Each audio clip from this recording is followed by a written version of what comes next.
everyone and welcome back to my YouTube channel. নমস্কাৰ সকলোকে আৰু স্বাগতম জনাইছোঁ মোৰ YouTube চেনেললৈ। দেৱালী বুলি মই আজি মেহেন্দি লগালোঁ। চাওকচোন কি ধুনীয়াকৈ লগালোঁ। আমাৰ ঘৰৰ ওচৰতে এজনী ছোৱালী থাকে গীতা বুলি, তাই মোক ধুনীয়াকৈ মেহেন্দিখিনি আঁকি দিলে। মই খুব ভাল পাওঁ অকেজনবিলাকত এনেকৈ মেহেন্দি আঁকি পেলাই খুবেই ভাল পাওঁ। এতিয়াও মোৰ সৰু স্বভাৱটো যোৱাই নাই। আগতে সৰু থাকোঁতেও মই এনেকৈ মেহেন্দি লগাইছিলোঁ আৰু মায়ে সদায় শিকাইছিলে যে কিবা উৎসৱ আহিলে সদায় ঘৰখন চাফা কৰি ৰাখিব লাগে। এনেও চাফা কৰি ৰাখোঁ, কিন্তু সেইদিনাখন আৰু ভালকৈ চাফা কৰিছোঁ। এতিয়া চাকিখিনি জ্বলাওঁগৈ, ব'লক আমি ধুনীয়াকৈ চাকিখিনি জ্বলাই মেলি বাহিৰলৈ দিওঁগৈ। বাহিৰলৈ চাকি দিম বুলি জ্বলাইছিলোঁ, কিন্তু এইবাৰ দেৱালী একেবাৰে সেমেকা হ'ল প্ৰথম দিনটো, কাৰণ খুবেই বৰষুণ দিছে।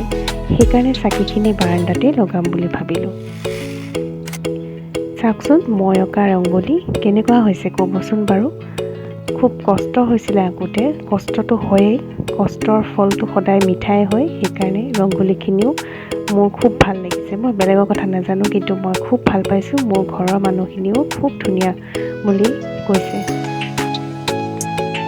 যিহেতু বছৰটো দেৱালীৰ কাৰণে ৰখি থকা যায়, কিন্তু এইবাৰ খুবেই মনটো বেয়া হ'ল, কাৰণ বিৰাটেই বৰষুণ দিলে, বৰষুণ নকমিলে প্ৰথম দিনটোত।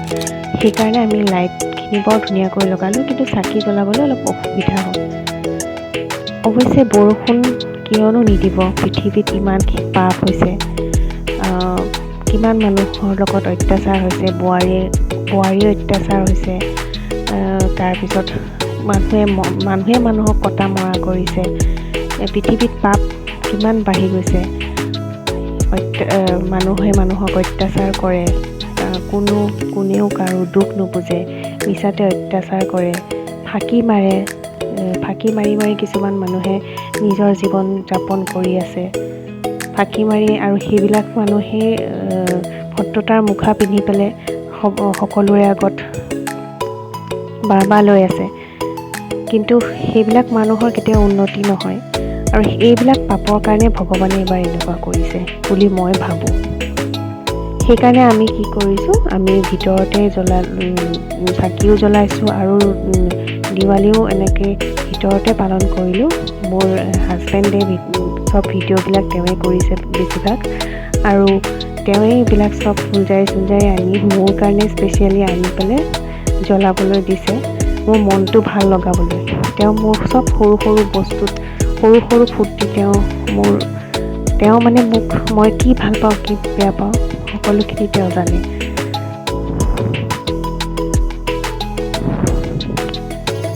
আৰু এয়া আমাৰ ঘৰৰ ওচৰৰ ভণ্টি, তাই সদায় আহে, প্ৰত্যেকবাৰে আহে উৎসৱত মোৰ লগত। মোক আচলতে সকলোৱে ভাল পায়, যিখিনি মানুহে মোক ভাল পায়। এয়া আহকচোন চাওঁ কি ধুনীয়া ধুনীয়া ফটোবিলাক।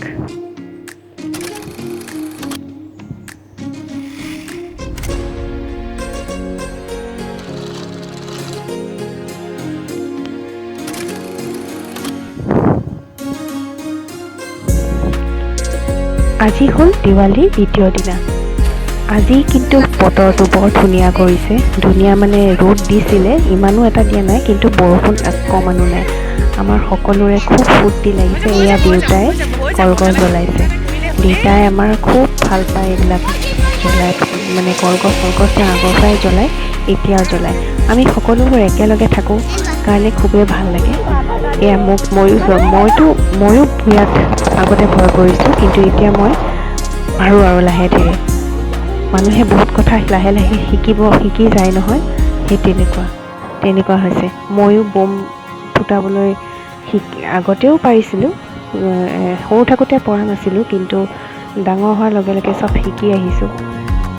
অভিজ্ঞতা হৈছে চব বস্তুৰে।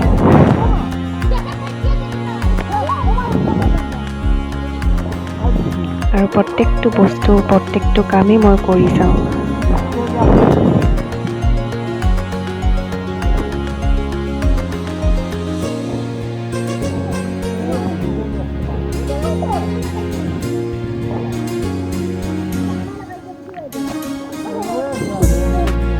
এয়া মোৰ মানুহজনে যে অকণো ভয় নকৰে, একো বস্তুৱে ভয় নকৰে। বোমৰ কথা ক'লেই দেখিছোঁ, বোম চোমলৈ একেবাৰে ভয় নকৰে। মোৰ আকৌ আলু বমটোলৈ খুব ভয় লাগে। আলু বম ফুটালে মানে মই একেবাৰে ক'ৰবাত থাকোঁগৈ। তেওঁ চাওকচোন একেবাৰে কিমান সাহস, হাততে লৈ পেলাই আলু বম ফুটাইছে। তাকো ইমানেই চাউণ্ড ওলায়, বাপৰে, মোৰতো নহ'বগৈ। এনেকৈ আমি ধুনীয়াকৈ দেৱালীটো পালন কৰিলোঁ। এয়া চাওক আমাৰ পৰিয়ালৰ ধুনীয়া ধুনীয়া ফটো।